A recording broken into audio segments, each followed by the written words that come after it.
is the second in our series on looking into how you can prepare for the world of work. And we're very lucky to be joined by Robbie Strauss. Robbie is from the United States and has been a lifelong supporter of sport.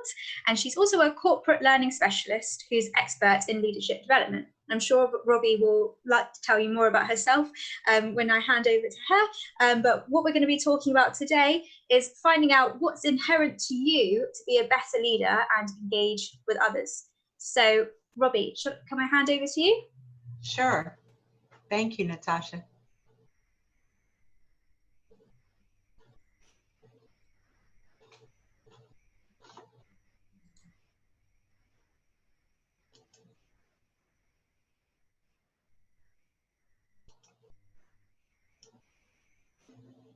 So welcome, everybody.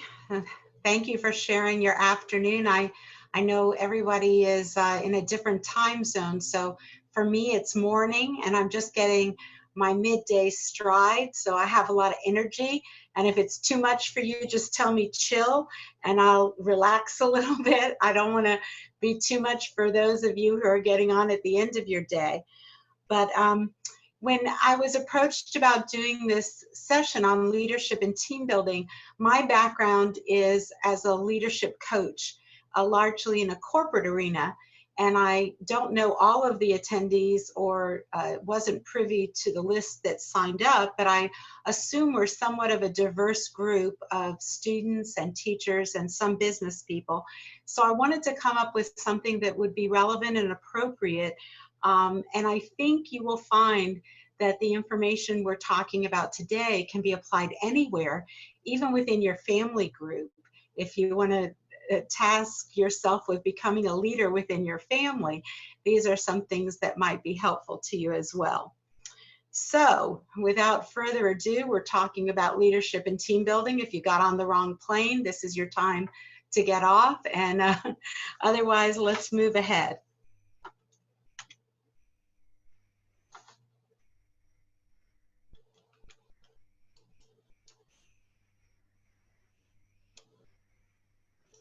Okay, so when we talk about leadership, one of the most important things that we have to consider is, number one, how do we define leadership? But also in terms of our environment. Whether, as I mentioned before, whether you're in school, in an educational environment, whether you're in a corporate environment, whether you're a self-starter. And so here we defined leadership as someone who inspires and motivates action. And throughout this presentation, I'm going to see how comfortable you guys are. If you want to chime in and we can have a participatory discussion, that's fine.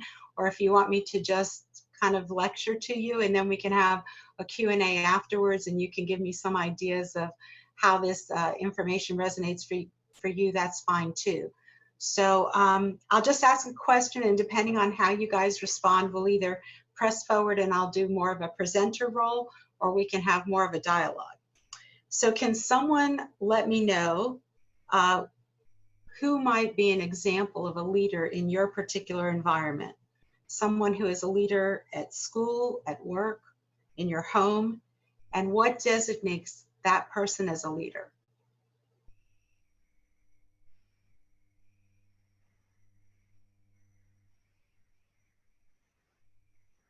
Anybody want to respond? Okay, not necessary. I'll just move ahead.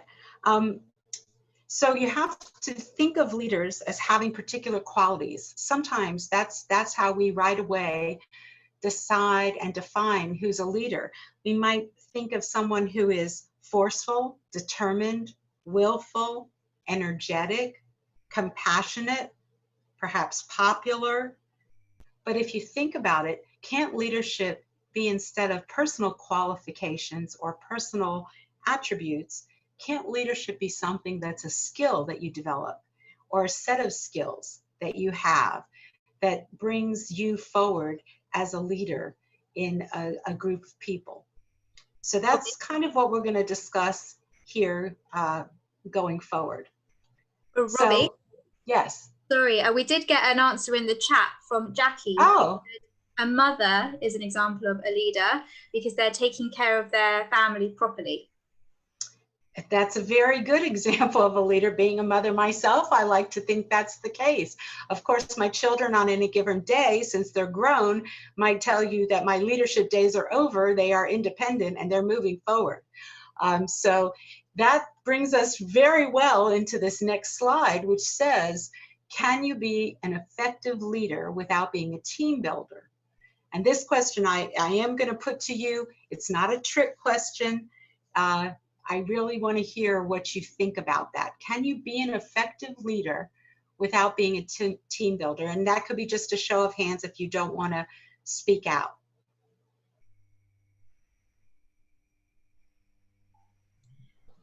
So in the chat, we already have a no. You can't be an effective leader. Okay, I'm going to say yes, you can, because you sometimes don't need to build a team to lead a team. You can either work with existing team or you can just lead by example. That is an excellent point, because just think about this. How many situations are there where if we did everything by consensus, we would have utter chaos? There has to be sometimes someone who takes the lead in a hierarchical fashion and directs the rest of us. And in some organizations, we refer to that as the CEO. We might refer to that as a team leader. But in a lot of cases, they're not looking for everyone's input.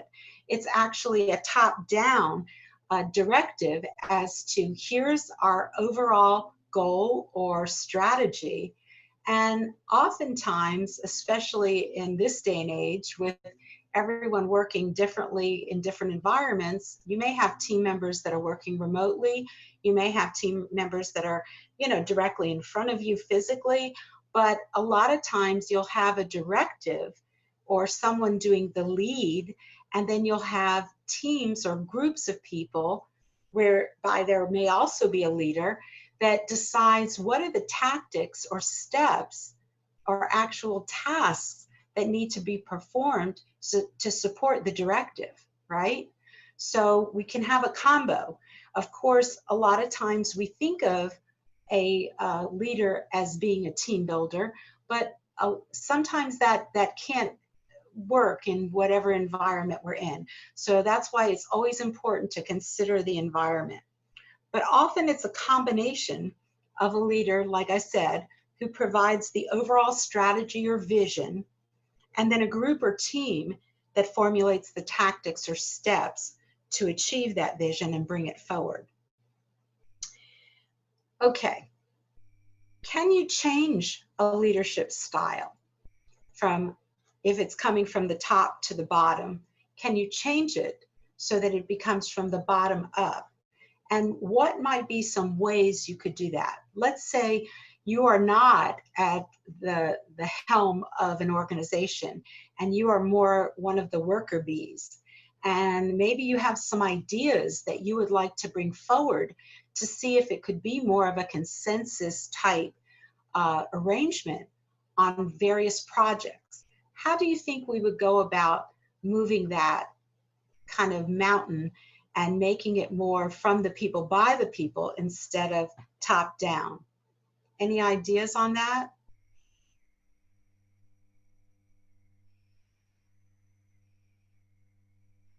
Okay, well, how about where you're working? Sorry, Robbie, there are people who are... Oh, I can't see that for some reason. Can you guys help me with that? Would that be all right?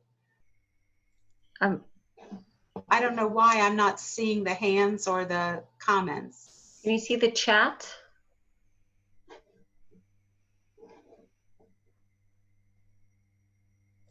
Okay, 6 people in the chat. Okay. Jackie, thank you.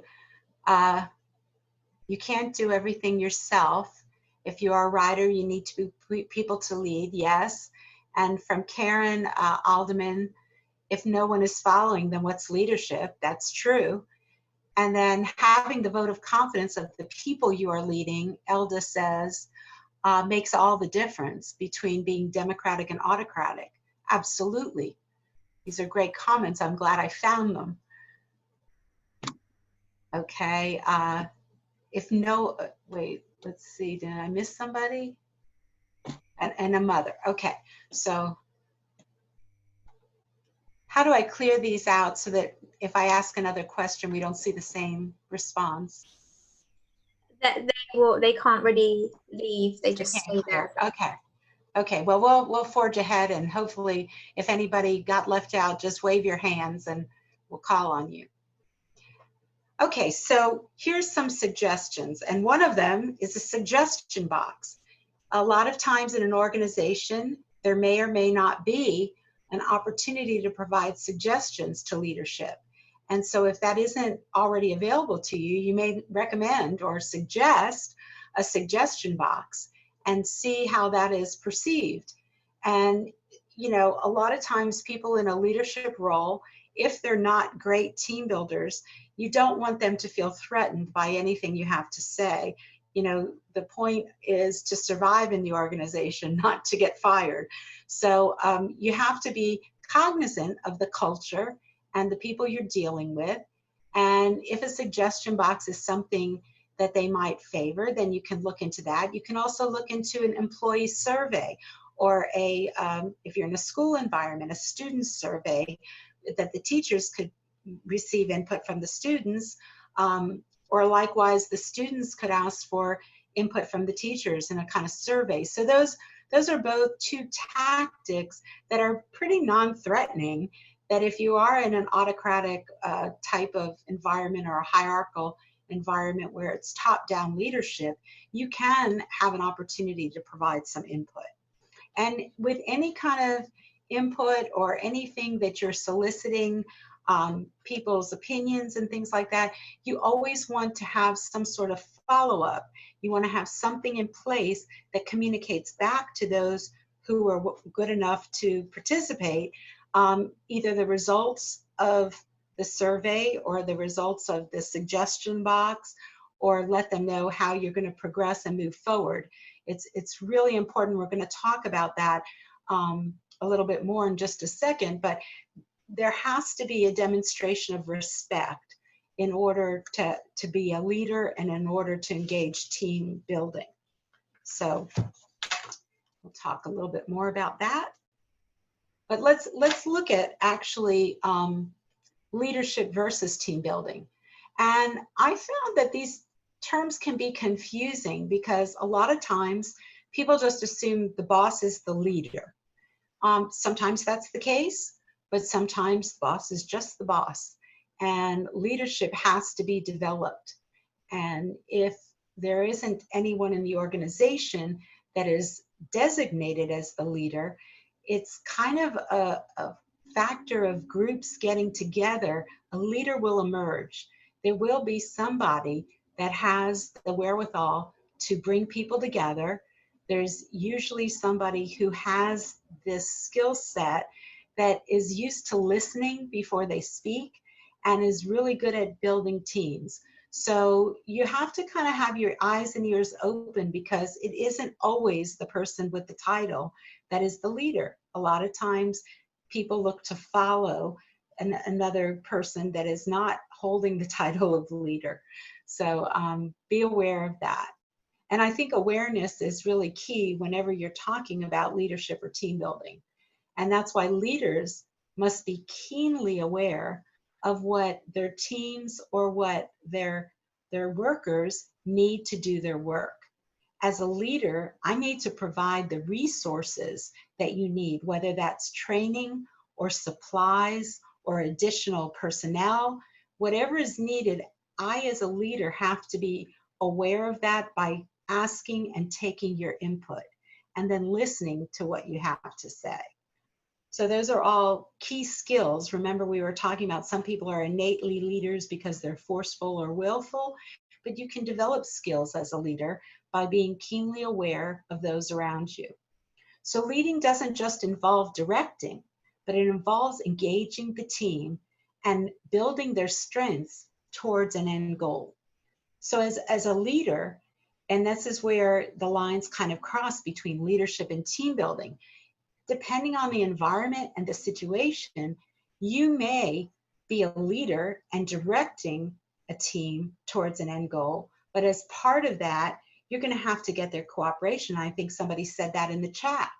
What kind of leader are you if no one's following, right? So you have to be sure that you're engaging those and making sure that they have an understanding of what the overall goal is and how you're progressing towards that goal. Communication is key.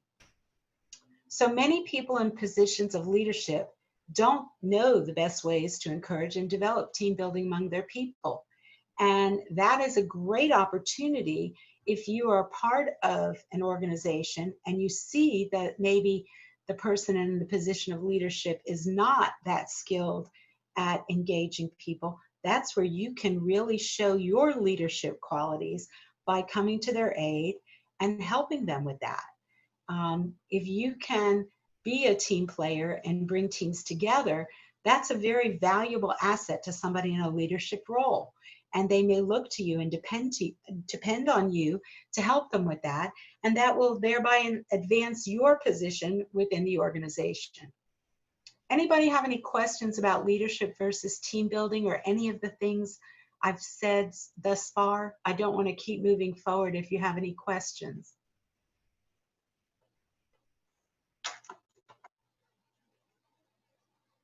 Okay, I don't see anything in the chat. Oh, one chat. Let's see.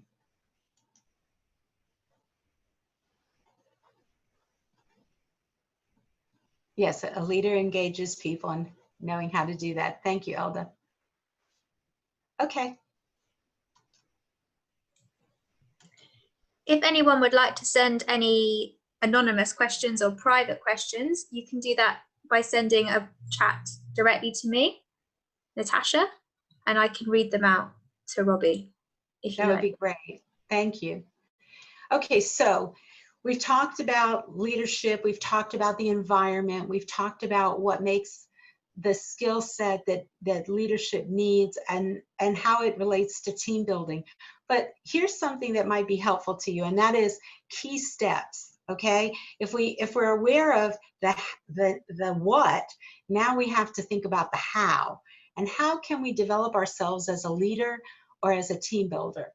And the number one thing that you have to start with is a plan.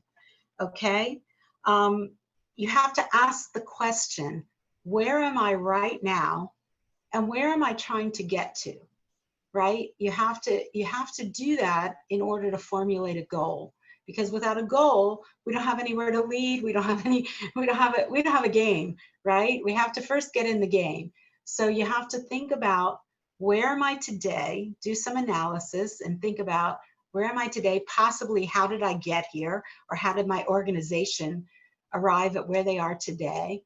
And then where is it we're trying to get to? Are we trying to increase sales? Are we trying to build students? Are we trying to, annex another organization? What is it we're trying to do, and how are we going to get there?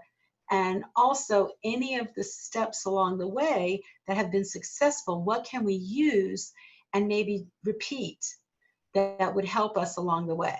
Okay, so key goals, key things here. Figure out where you are, do some analysis, think about where you want to go, and if it's feasible, that's your plan. And then once you have the plan or the goal, then how are we going to measure our progress along the way? Because remember, I spoke of, it's hard to lead or follow or be a team player if you don't have status of what's happening.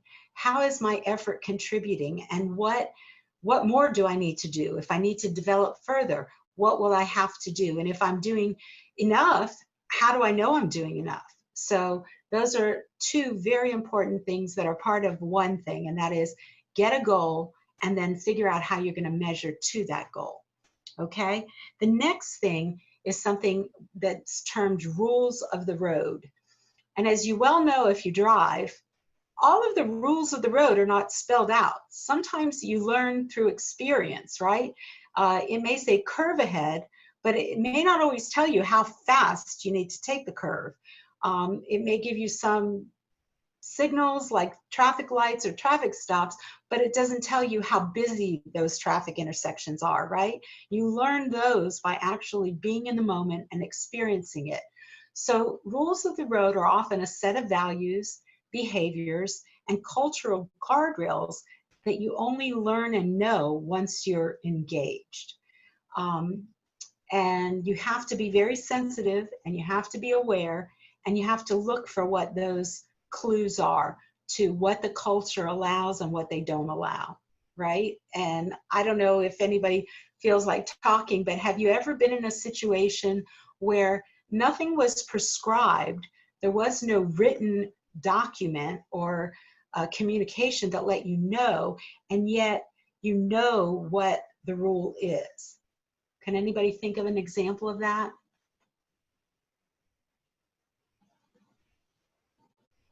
I'll give you an easy one. It may not say that you have to or should take a 15-minute stretch break or coffee break or whatever it is we used to call them, but we know that you don't take an hour. We just know that. I don't know how we know it, but we just know that a break is considered brief and short, and you don't disappear for 2 hours at a time. Because if you do, there will be people that will not feel real good about you. And it won't be necessarily because you broke a law. It'll just be because they think, well, if you disappear for 2 hours, that means more work for the rest of us, right? And so that becomes kind of an unwritten rule, in that you understand that you don't disappear for 2 hours. You only go for a minute or two, because that's considerate to everyone else. Same with lunch period. We don't all get up and go to lunch at the same time unless the business shuts down for the period we're at lunch, because otherwise, who answers the phone? Who checks in? Who does anything?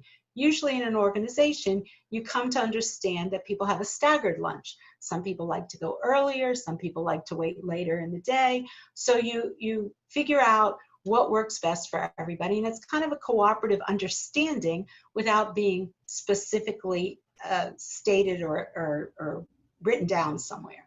So very important in an organization that you want to be a leader in, to know what the rules of the road are, and just being cognizant of your environment. Also, something that we may just do innately because that's how we are and that's how we are made, but other people may need to be reminded, if they've been working independently for a while and haven't been in an organization with other people. Very, very important to show a little respect. And what do we mean by that? Does that mean opening the door for somebody, or does that mean pulling out a chair for somebody, or saying yes ma'am or yes sir? No, it means that members of your team have to feel respected. And the way people feel respected in a work environment is to know that their work is appreciated, that somebody acknowledges their work, and that somebody acknowledges their dedication, commitment, anything like that. And how would you do that in the workplace? And we'll have an example of this later to try to really bring it home to you. But one of the things I've noticed in the last, I guess, 5 to 10 years is we have a propensity to multitask. All of us do it. And we think we're really good at it. And we think, oh, you know, I can manage 2 or 3 things at a time. And that way I'm going to dedicate an hour on my calendar to get this done. And I'm going to do not, you know, 1 thing, but 5 or 6 things during that hour, instead of writing on my calendar 15 minutes dedicated to this, 15 minutes dedicated to that, 15 minutes dedicated to something else. And we feel that we're being very effective. But I don't know if you've ever been on the receiving end or you've been the one doing it. If somebody is multitasking when they're engaged with you, it's a sign of disrespect. It makes the person feel less than. It makes them feel like you perceive what they're doing to be something that can be mixed up with other things that are also going on at the same time. And I'm not talking about in a triage situation when you're in an emergency room and everybody's doing a million things at once. I'm talking about when, like right now, I made an engagement with you to be on this call, this Zoom call, and to talk with you about leadership. Well, if while I was doing that, I was answering my phone or texting to my children or opening my printer and pulling something off the printer, then I think you would get the feeling that this probably wasn't a priority to me, and that your time invested in being on the Zoom call with me, whether you're on camera, off camera, and for some of you, you may be multitasking right now because you're not on camera and I am, and so you're doing what you need to do, and I'm sitting here talking to you. But know that as a leader and as a team builder, the most powerful thing you have in your bag of tricks is respect. Because when you give people respect, they respond. It's proven. It happens time and time again. And like I said, I'll demonstrate with some stories for you once we finish with the presentation. Okay, so remember respect. And it's about the team. What does that mean? It means accountability. It means when I say I'm going to do something, I actually do it, and you can count on me to do it. And when you say you're going to do something, you do it, and I can count on you to do it. So people who have that kind of understanding, and really, they call it a high do to say ratio.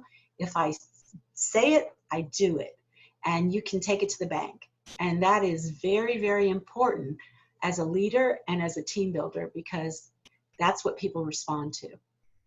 And then have conversations. We've all had it hammered into us that communication is the key. And without communication, we lay the groundwork for misunderstanding. That's just the way it is. If people don't have an expressed communication from you, then there's distrust, there's doubt, there's, am I doing this right? I'm not really sure. I wasn't really told. I don't really know.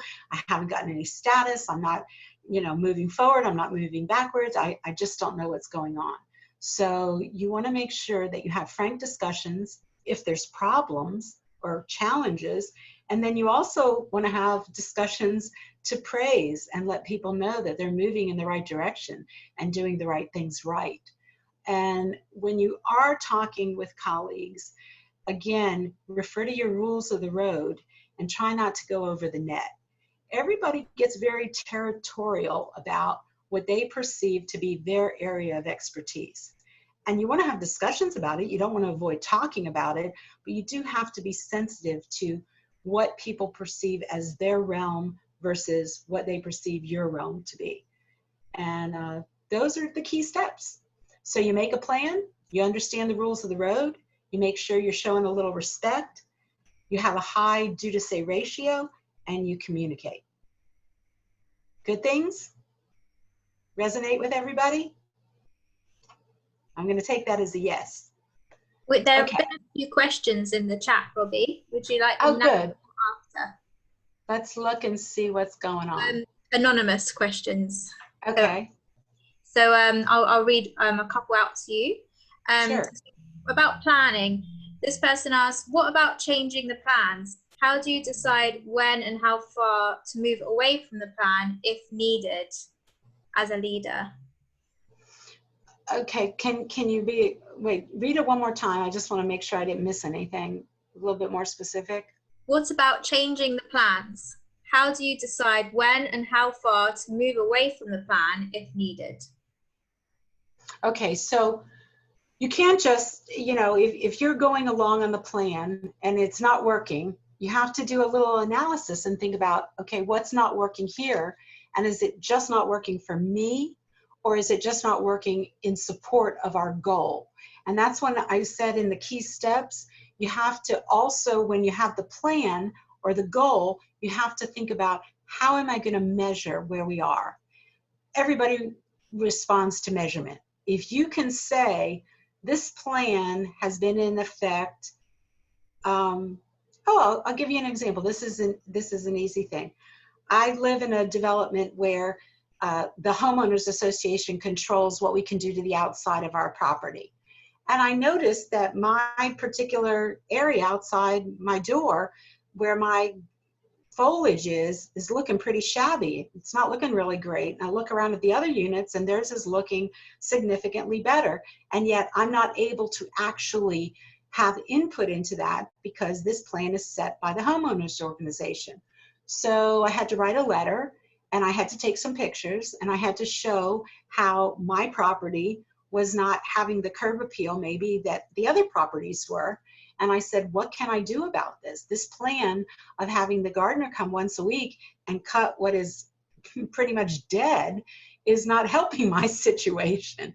So what can we do to move forward? And basically the homeowners association got out the landscape plan and looked at it compared to my pictures and realized at this point the landscape plan wasn't working anymore, that they were going to have to make some modifications. Either my yard had gotten hit by some infectious bugs, or we had had a snap in the cold front, or something had happened. But anyway, you know, sometimes when you have a plan and everybody's working to the plan and it's working for everybody else and maybe just not working for you, you have to demonstrate how the overall plan maybe is not meeting the original checkpoints that we'd had, you know, and that is a surefire way to get people to reevaluate the plan. Does that answer your question?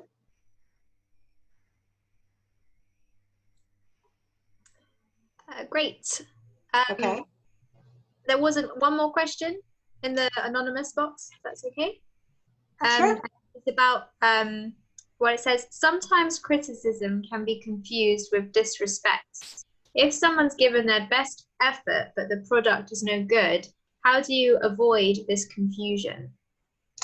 I think, again, if you stick to, let's look at our plan and evaluate whether the plan is still representative and whether it is the tasks that we assign to the plan are still serving their purpose. And we're going to, this story 1 talks about that a little bit. And I think it will, I will try that. And if that still doesn't answer the question, we'll talk a little bit about 2 terms that I think are extremely important. One is relevance and the other one is alignment.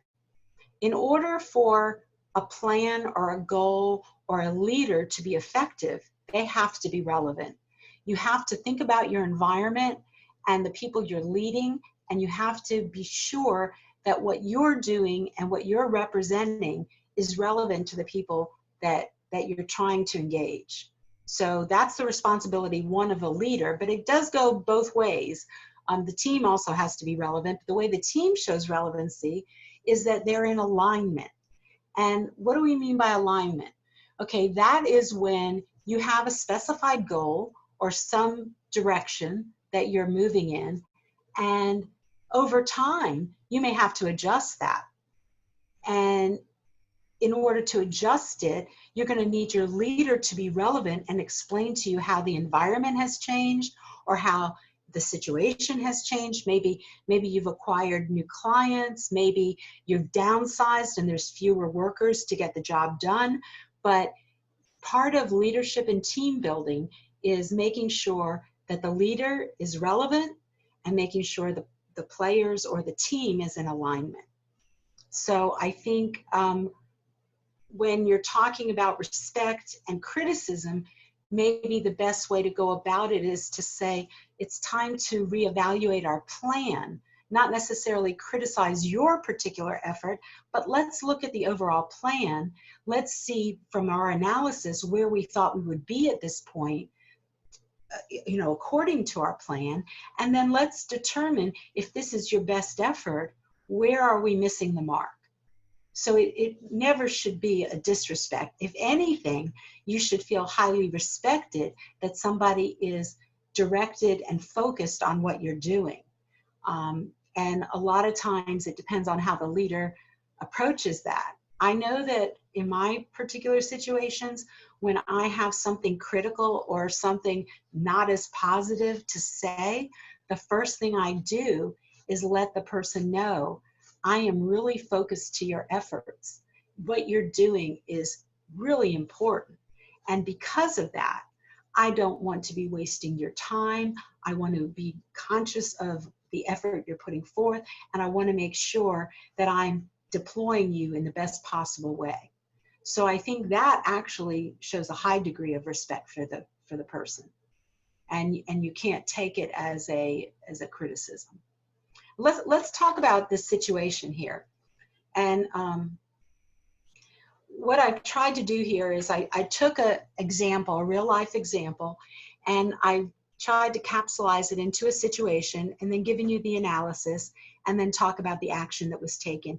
And we can have some discussion about that if you're up for it. Okay, in this case, I call it turning an A player into a B player.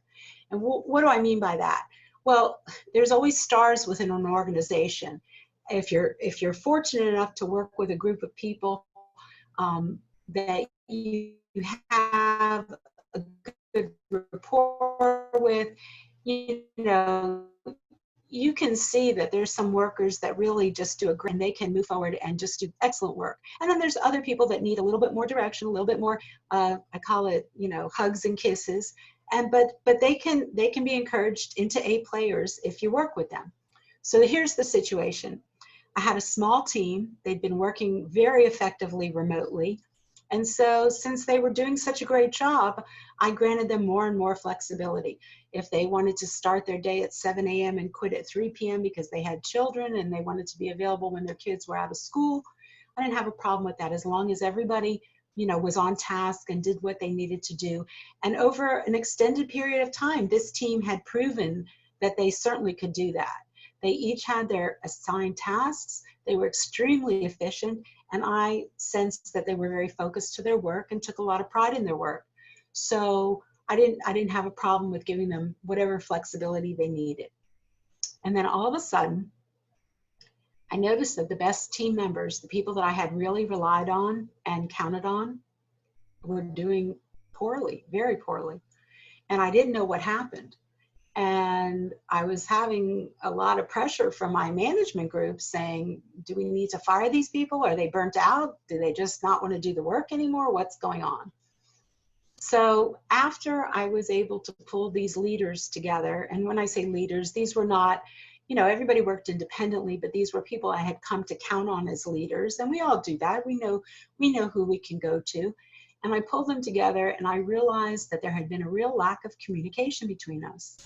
It had actually been months since we checked in together, and the decrease in the quality of their work was actually due to the fact that I was not communicating regularly with them. And I discovered that the team's interest had shifted, and they also had different long-term goals now. And so the original tasks that had been in place for a long time were no longer in alignment. They weren't suited to bring about the success that we had been experiencing. And so they were doing the tasks, but the tasks themselves were actually not appropriate anymore and not in alignment with where we were trying to get to. So first thing I did is I scheduled a meeting with everybody and I took ownership. You have to be accountable. And I apologized because it was my fault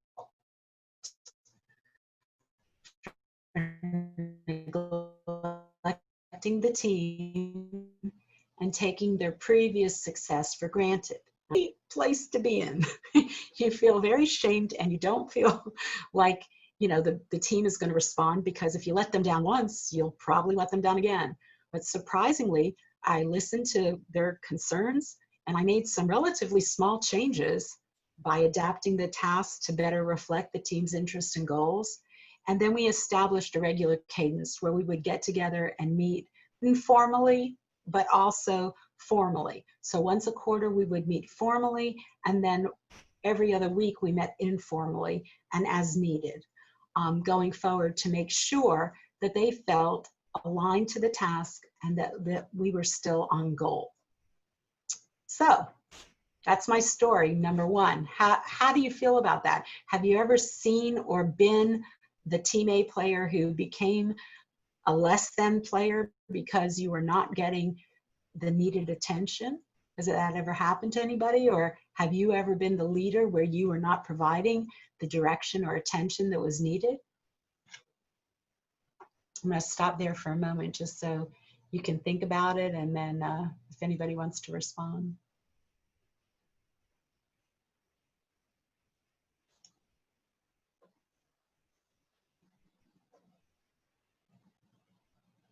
Any comments? There is one comment in the chat for everyone. Okay. It says, good situation which demonstrated that communication is a key step to take achievement. And Denise says that. Okay, and that's 100% true. But if you think about the key steps I outlined earlier, it really touches on quite a few of them. Accountability, do what you say and say what you do, high do to say ratio. When I did bring the team back together, I really had to be sure that I followed through on the things that I said I would do, and I took into account the things that they told me. So, you know, a lot of times when we reach out and we say, hey, we'd like your feedback on something, but then we never do anything about that feedback and we never provide any feedback to their feedback, that is not showing the respect that we need to give. So I think this particular story demonstrates you have to know where you are, how you got there. Remember, we talked about knowing if the goal is the right goal. So you have to evaluate, where am I today and where am I trying to get to? And you have to constantly do that and measure your progress, or have a measure for your progress. And then you also have to make sure you're showing respect and that you understand the rules of the road. See, I had given them so much flexibility that there was no guardrails anymore. You know, I had kind of thought, well, it's working, I'm not going to get in the way.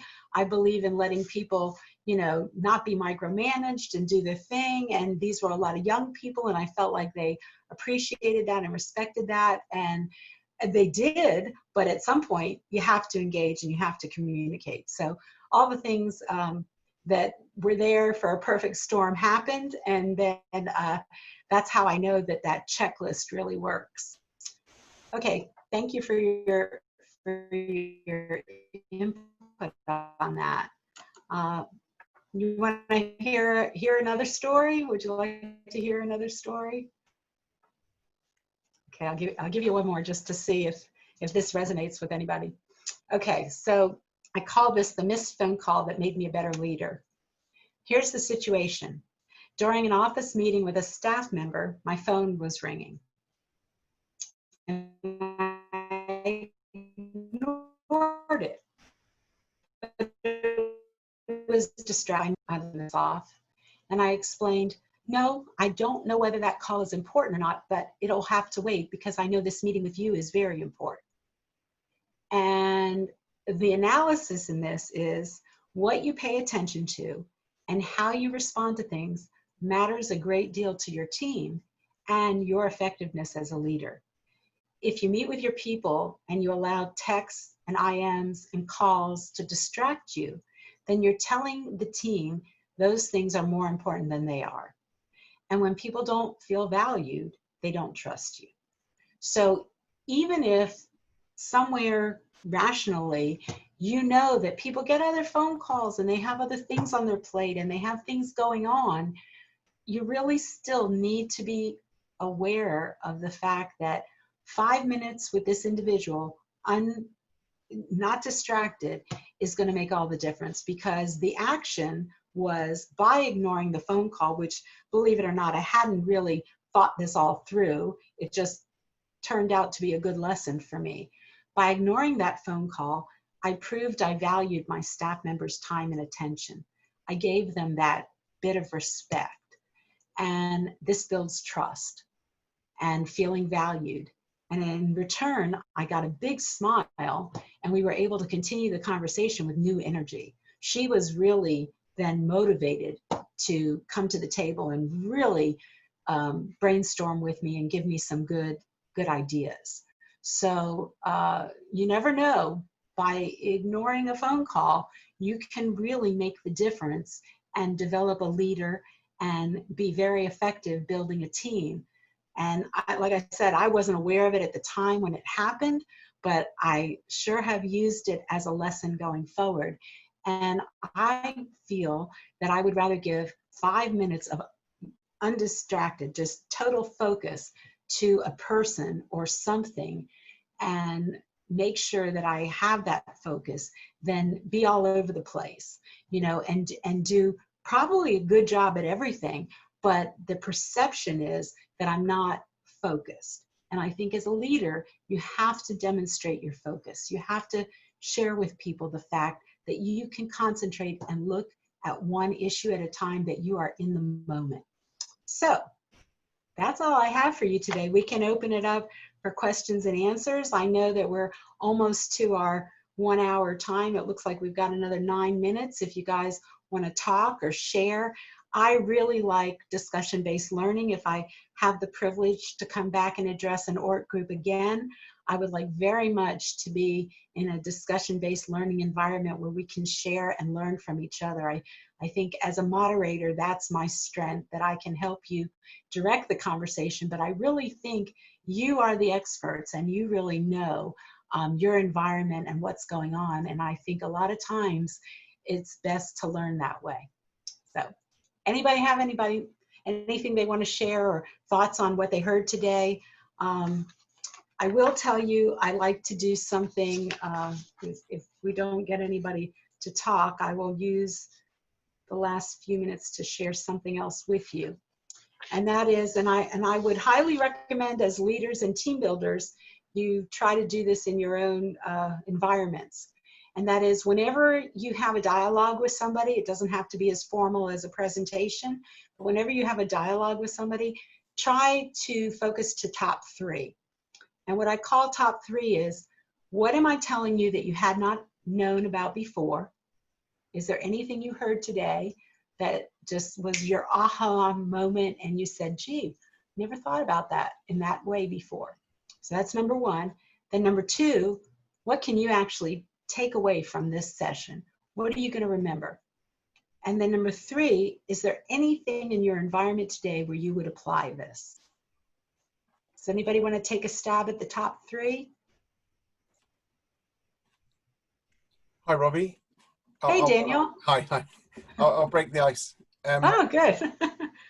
You've obviously got, you've built up over your career a lot of sensitivity to notice when your team needs a boost, and lots of different skills and tactics to motivate them, as you gave a few examples. How did you build up those skills, and how did you consciously sort of make notes where you saw something that went well, or is it just something that you just innately picked up? I really stick to that key list, and I find that any task I undertake, or even if somebody asks me to do something, the first thing I do is say, can I break this down into an overarching goal or vision? And or is this something that supports an overarching goal, or, you know?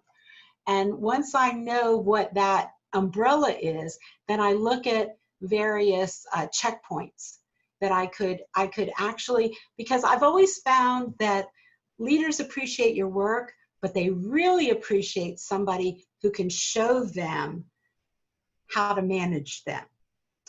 So I've had some great managers and I've had some less than great managers, but I found that I really did myself a favor when I could say, let me confirm this is the overall goal that you're trying to get to, and my responsibility within that goal is going to be to do this. And just so you know, I think it's going to take me 30 days, 90 days, 60 days, a week, whatever the assignment I felt was going to take. And I'm going to have these checkpoints along the way so that you will know I've achieved this, I've achieved that, I've achieved something else, or here's where my challenges came in. Because a lot of times you start a project and the person who assigns it to you doesn't even know that there's not enough supplies, or there's not enough resources, or we don't have the right tools in place. And so if you have those checkpoints, it's very easy, instead of just going to them and saying, I'm late on the project because everything isn't where it's supposed to be. If you have those checkpoints established, you can help them manage by saying to them, you know, I'm at day 3 of the project, and at this point, I'm realizing that I'm having a challenge with getting the resources I need to get to the next step. And you're giving them a timely report so that you're not coming to the table and saying, I couldn't do the assignment, or I'm late, or I'm going to need more time. You're letting them know along the way where things stand. So I just, you know, like you said, I learned by mistakes. Nothing is innate with me. And when you fall in the hole a couple times and you say, damn it, I was giving it my best effort and I still fell short, and I started to look around at people who were achieving achievement oriented and seem to be the stars and seem to get the kudos and the accolades. And I saw that they kind of provided self-management without anybody asking them to. They said, here's my goal, here's the steps I'm going to take, here's the time frame I'm going to do it in, and if I have any challenges, I'll make sure to give you a timely heads up about that so that nobody looks bad during this process. Thank you. Sure. Anybody Robbie, else? There's a question from Jackie. Jackie, would you like to unmute yourself to ask your question? Or we can read it out. Oh, Jackie says, no, please you. Okay, I'll read the question if that's okay. What happens to a person who is part of the team and for some reason is not comfortable with your leadership or is constantly resistant? What would you suggest to do? So the question is what to do with resistant people in your team? Okay, so I think it still comes down to communication, and you have to be as impersonal as you can be with that communication. So you have to first confirm that they understand the task that's being asked of them, because sometimes resistance is really about not knowing and not wanting to ask the question because they don't want to appear stupid or that they are less than. So people don't readily ask questions. I don't know why in a corporate environment it's more so than anywhere else, but also in a school environment. I think, you know, if you're a teacher, how many times have you seen a child who would not ask the question and yet they turn in the homework assignment and you're like, if you didn't understand it, why didn't you just ask me? So I think as the leader or as even another team member, if somebody is not, you know, falling into place or it seems that they're being resistant, realize that most people, human nature is people want to do a good job and they want to succeed and they want to be praised. So if somebody is being resistant, there's usually an underlying factor. And a lot of times that factor is knowledge. They just don't understand, and they don't even understand enough to ask the question, or they don't feel comfortable asking the question. So there again, we talk about building trust, right? Leaders build trust. And one of the ways you can build trust is by saying, listen, I just want to make sure everybody's been having a problem with this. I want to make sure that you understand because I realize everybody else has come to me with various questions and issues and I haven't heard any from you. So why don't we just confirm that we're on the same page and approach it that way? I think that would be a start. And if you've already tried that and that didn't work, let me know and I've got some other ideas, but that's where I would start. Robbie, I have a question. Can you hear me? Of course. Hi, Elda. Okay, great. Hi there. My background is counseling and I've used the Myers-Briggs quite a bit. Are you familiar with it? Differences in personality styles, the MBTI? Sure. Yes, yes. So what we have found is that if you know what people's learning styles and leadership styles, just their personality styles are, it's easier to kind of build on their weaknesses or their strengths. And so I'm not saying everybody needs to go and do the Myers-Briggs, but if people have done it and they know what it is, it can be helpful in team building. That's a great resource. The Myers-Briggs, if you Google it, you don't have to actually take the class. There is a full program you can engage in if you're interested in that. But just so you know, if you don't mind, put it in the chat for everybody. It's Myers-Briggs, and it's Myers-Briggs, I believe. Mm-hmm.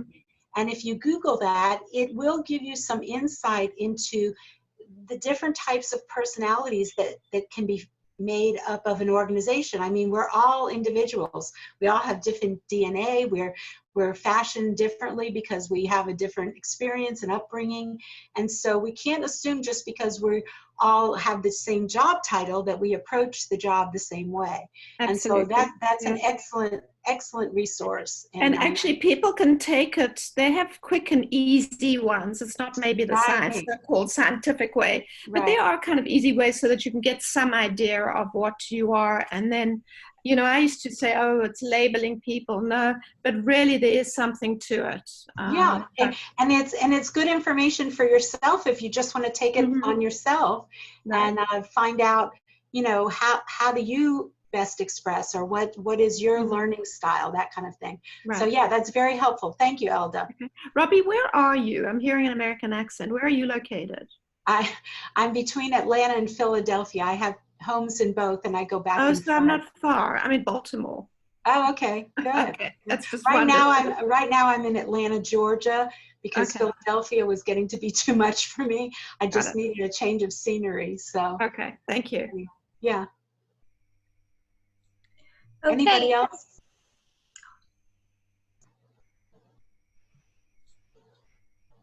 Sorry, Natasha, did you say something? I was just saying that we've come to the end of our hour. Yeah. So if anyone has any further questions, please feel free to put them in the chat or send them to me by email. Everyone in the chat should have my email address. And then, Robbie, is it okay if we get any further questions to pass them on? Oh, I would so appreciate it. I don't mind if you give them my email. I don't know if that's appropriate, but certainly I'm open to that. That would be fine. Or if you prefer it go through you, that's absolutely fine too. But I've really enjoyed being with you guys today. I hope that you got something out of it, and I'll look forward to future sessions or hearing from you, and wishing you all the best of luck and stay healthy. Thank you very much, Robbie. I will share your email address with anyone who asks for it. That was a really excellent session. Really enjoyed the interactivity of it. And personally, I know I'm going to be taking a lot of ideas home with me about leadership, how to lead, and also how to be in a good team. So thank you so much.